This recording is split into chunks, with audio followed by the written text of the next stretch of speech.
estoy en el colegio, por ejemplo, un día nos ponen a pintar una mandarina, a dibujar una mandarina con el fumino, carboncillo y todo eso.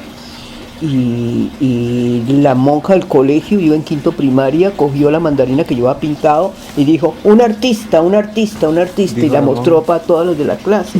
Mis compañeras de la clase, yo no me acuerdo, dicen que yo dibujaba muy bien. Sí. Yo no me acuerdo, yo me acuerdo de la mandarina que la conservé hasta sexto, que mi mamá un día botó todos mis recuerdos del colegio y se le fue la mandarina. pero realmente yo sabía siempre, mi papá me decía, venga la niña que es artista y mire este atardecer, ¿no? Entonces yo sí tenía fama de artista. Me acuerdo mucho que mi mamá nos llamaba la atención sobre lo popular, pero en el sentido negativo, es no vayan a hacer esas cosas. Mi mamá era muy fina, muy cubista, digamos así. Entonces ella, la manera de vestirse, los muebles de mi casa, todo era muy como debe ser, ¿no? Muy moderno, ¿no?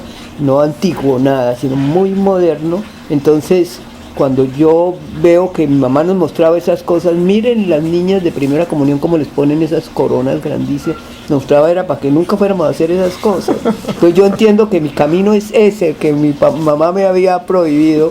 Yo empiezo a buscar esas cosas del gusto.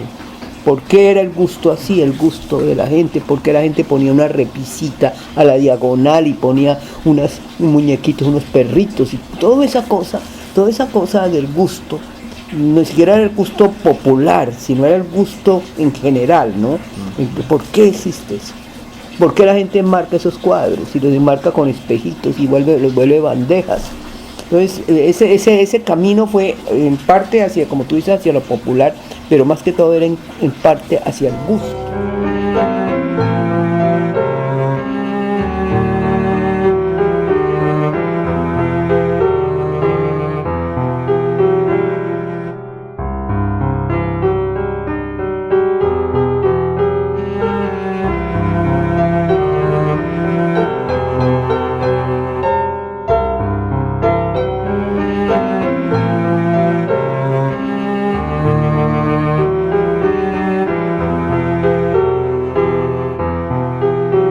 Acompañando a mi marido, que es arquitecto, a comprar materiales de construcción a los mártires, y veo una cama pintada imitando madera de metal, y le dije a él, compremos esta cama. A él también le gustó mucho, sí. Y la compramos, era como una cosa, cuenta como un cuadro primitivo que te gusta mucho.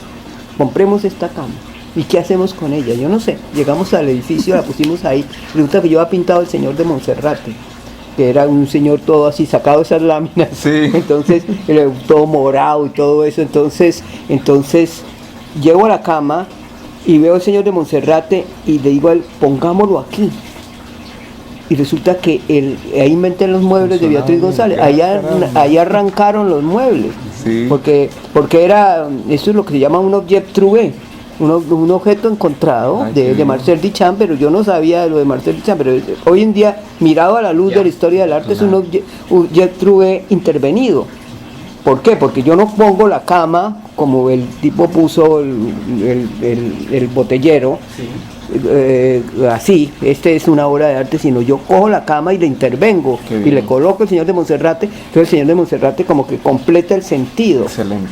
En ese momento los muebles, entonces busco la fábrica y empezamos con mi marido a diseñar que por ejemplo esos muebles no eran sino camas, mesas de noche y cunas. Entonces yo quiero mesas, entonces busco los maestros que eran maravillosos, ¿no? Yo no puedo pintar como ellos, ellos pintaban con llanta y trapos, sí. Entonces ya duró 10 años haciendo innovación.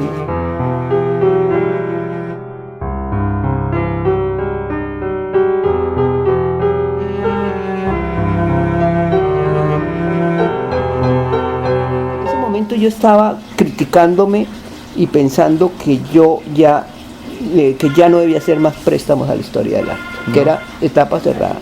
Y aparece el Palacio de Justicia, entonces ya aparece ese drama, ¿no? Y empieza a repensar un poco. Sí, y cambia el color un poco, el color se oscurece, cambia bastante, cambia mucho, y entonces ya empiezo a pintar a los narcos, a pintar muertos, ahogados, una cosa, toda eso sí, como Los Suicidas, basada en la reportería gráfica.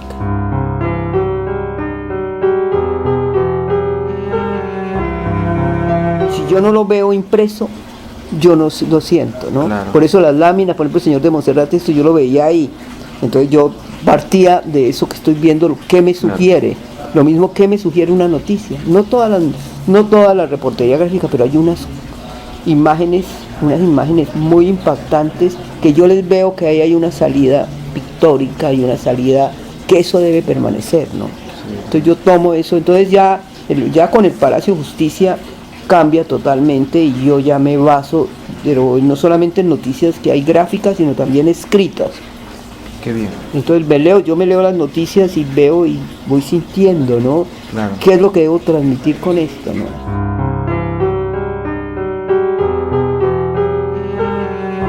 Una cosa, hay una distancia, ¿no? Por un lado, los medios de comunicación son muy cercanos y muy rápidos que se olviden.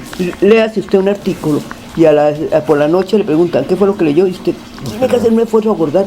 Yo me leí esto. ¿Qué fue lo que leí hoy? Yo me pregunto a veces, ¿no? ¿Por qué? Es un misterio. ¿Por qué los medios de comunicación son tan frágiles? Son muy frágiles. García Márquez, ¿por qué pasó de historia? Porque insistió, pero el hecho de que están acompañados de algo y más, entre más se tecnifican y son más rápidos, son más frágiles. Entonces yo he pensado mucho y digo, ¿por qué? ¿Qué es lo que pasa? ¿Qué mecanismo hay en la memoria del ser humano? Que cuando lo bombardean de noticias, en lugar de grabárselo, se le olvida. Claro. Que es muy grave, que no tengamos memoria y que todos nos volvamos un poco light y todos estamos felices, bombardeenos de cosas. Mañana hemos olvidado todo.